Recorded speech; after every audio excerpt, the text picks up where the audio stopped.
ఫిరాయింపులు start చేసింది ఈ దేశంలో బ్రదర్ కొద్దిగా మీరందరూ జర్నలిస్టులు ఎవడో గొట్టంగాడు అనగానే పట్టుకుంటారు అట్లా.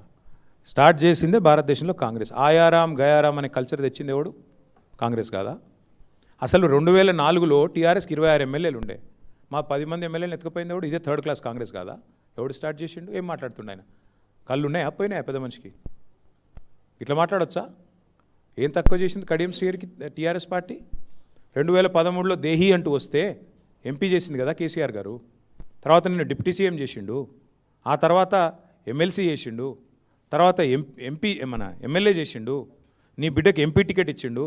ఎందుకు ఈ వయసులో గలీజ్ మాటలు మాట్లాడు? ఏదైనా బండ కట్టుకొని బాయలేదుకు చచ్చిపోక అనవసరం ఎందుకు? ఎందుకు ఆ మాటలు నాకు అర్థంగా సిగ్గు లేకుండా ఎందుకు ఆ బతుకు? అది ఏ పార్టీ అయ్యా నువ్వు చెప్పు, నాకు తెలియక అడుగుతా. నువ్వు ఆడనా మొగనా ఏంటి నువ్వు? అదే అంటున్నా, ఎందుకు థర్డ్ క్లాస్ మాటలు, ఎందుకు థర్డ్ క్లాస్ పనులు? అక్కడ పోయి కాంగ్రెస్ పార్టీ ఆఫీసులో కూర్చొని మొన్న అందుకే లక్ష్మీదేవమ్మ అనే పెద్ద మనిషి కరెక్ట్గా చెప్పింది రాజేంద్ర నగర్లో. రాజేంద్ర నగర్ పోయిన మధు పార్క్ రిడ్జ్ అపార్ట్మెంట్స్కు పెద్ద మనిషి ఎంత బాగా చెప్పిందంటే, ఆమెకు 87 ఏళ్ళు. బిడ్డ ఈ ఎమ్మెల్యే ఇక్కడ ఉన్నోడు కళ్యాణం టీఆర్ఎస్తో చేసుకున్నాడు, కాపురం కాంగ్రెస్తో చేస్తున్నాడు అని చెప్పింది. ఎంతకంటే ఏం చెప్పాలి? మీ బతుకు గది. ప్రజల దృష్టిలో మీది ఒక హీనమైన బతుకు. మీరు అట్లే బతుకుతాము, ఇక్కడ గెలిచి అక్కడ సంసారం చేస్తామంటే మీ కర్మ, మేమేం చేస్తాం? ఎంత దరిద్రం అంటే స్పీకర్ కార్యాలయం ఎట్లా పనిచేస్తుందంటే 10 మంది పిటిషన్లు రిజెక్ట్ చేశారు. కనీసం ఆర్డర్ ఇవ్వడానికి కూడా భయపడుతున్నారు. మేము ఆర్డర్ ఇస్తే మేము వెంటనే కోర్టుకు పోతాం వాళ్ళకి తెలుసు.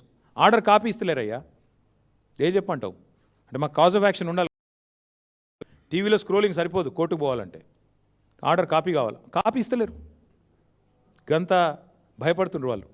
నిజంగానే రేవంత్ రెడ్డి గారి ప్రభుత్వం, కాంగ్రెస్ ప్రభుత్వం అద్భుతాలు చేసి ఉంటే వారు చెప్పినట్టు 2.5 ఏళ్లలో ఎలక్షన్లు ఎదుర్కోవడానికి ఎందుకు భయం? ఉప ఎన్నికలు రండి, 10 మంది రాజీనామా చేసి రండి, వద్దంటాము మేము.